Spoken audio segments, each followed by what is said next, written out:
주안의 만나 3월 9일 월요일 묵상을 함께 나누도록 하겠습니다. 오늘 말씀은 마가복음 4장 21절에서 34절 말씀으로 겨자씨의 생명력이라고 하는 주제를 가지고서 묵상을 함께 나누도록 하겠습니다. 지난주에 교회 옥상에 올라가서는 깜짝 놀랐습니다. 왜냐하면 교회 화단이 배추와 파와 무로 무성하게 덮여 있는 거예요. 비가 좀 오고 날씨가 따뜻해지다 보니까 심겨져 있던 채소들이 자라서 이제 밭을 이룬 거죠. 그래서 이게 웬 거냐 싶더라고요. 그래서 배추는 이제 쌈으로 먹고 파는 라면에 넣어서 이렇게 맛있게 다 먹을 생각입니다. 생명력이라고 하는 게 이렇게 대단한 것 같아요. 분명 지난주 정도만 해도 아무것도 보이지 않았었는데 그 속에 심겨져 있던 씨가 발화가 되어서 이렇게 싱싱한 채소가 되어서 참 사람들에게 유익을 줍니다. 오늘 예수님의 비유에 보면 이렇게 겨자씨 이야기가 나오죠. 겨자씨가 크기가 배추씨와 비슷하다고 해요. 우리 교회 옥상에 있는 배추가 처음에는 그냥 겨자씨만 했던 것입니다. 그런데 이 겨자는 자라면 배추와는 비교가 되지 않을 정도로 엄청나게 커진다고 합니다. 그 크기가 2m에서 3m 정도까지 자라서 숲을 이룰 정도까지 커진다라고 해요. 그러면서 그늘도 만들고 새들이 깃들일 만한 공간도 제공을 하는 것입니다. 오늘 예수님께서는 하나님 나라에 대한 비유를 하시면서 하나님 나라가 마치 겨자씨와 같다라고 말씀을 하십니다. 첫 번째는 하나님 나라가 그 처음은 아주 미약한 것이다 라는 것입니다. 겨자씨가 잘 보이지 않죠. 사람들이 성기순례를 다니면서도 많이 사오곤 하는데 그냥 아주 작아요. 보면 아주 작더라고요. 입으로 불면 날아갈 정도입니다. 하나님 나라가 처음엔 그래요. 처음 시작을 할 때는 아브라함의 가족이라고는 아주 조그만 규모에서 큰 이스라엘 민족이 된 것처럼, 또한 예수님과 그 제자들이라고 하는 조그만 규모에서 어마어마한 하나님 나라를 이루게 된 것처럼 하나님 나라가 계속적으로 확장하는 것입니다.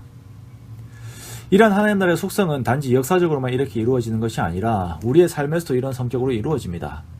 나와 내 주변에 하나님 나라에 대한 영향력이 별로 없는 것 같아 보이지만은 아주 작은 나를 통하여서, 또 내 주변의 그런 환경들을 통하여서 하나님께서 나를 통하여 하나님 나라를 확장시키시는 것입니다.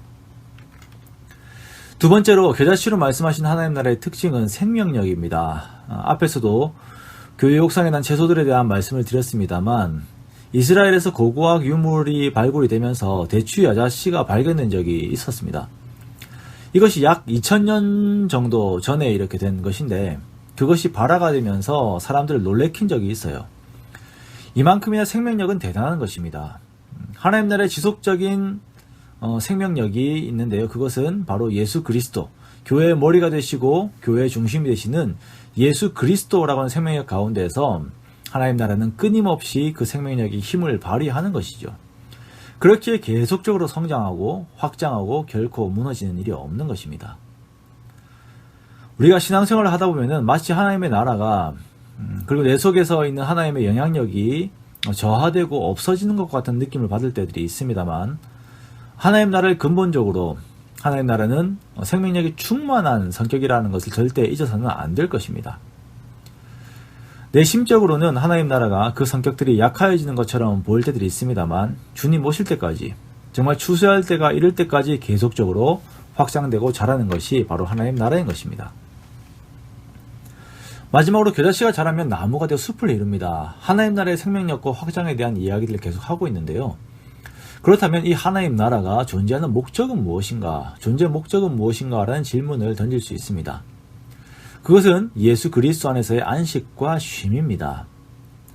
모든 풀들보다 커져서 큰 가지를 내므로 인하여 많은 새들이 와서 깃들이는 것처럼, 여기서 깃들인다라고 하는 것은 새들이 와서 보금자리를 만들어 사는 것을 말합니다.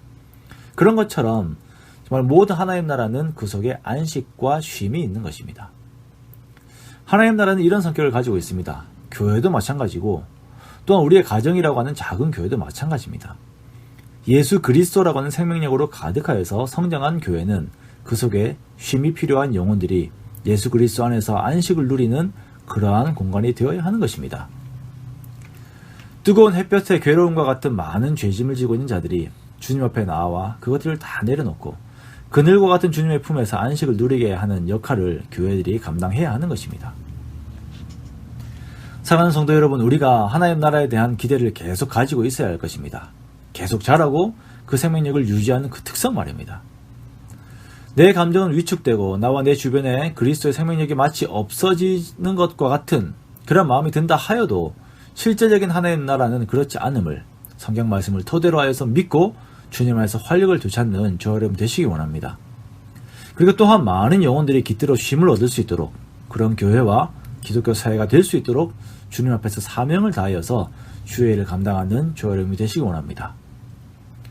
그 작은 자가 1000명을 이루겠고 그 약한 자가 강국을 이룰 것이라 때가 되면 나 여호와가 속히 이루리라 라고 말씀하신 하나님께서 그 신실하심을 따라 이루셨고 또한 계속적으로 이 말씀을 이루고 계심을 믿고 주님 안에서 생명력 있는 삶을 살아가는 저와 여러분 되시기를 주님의 이름으로 축원합니다.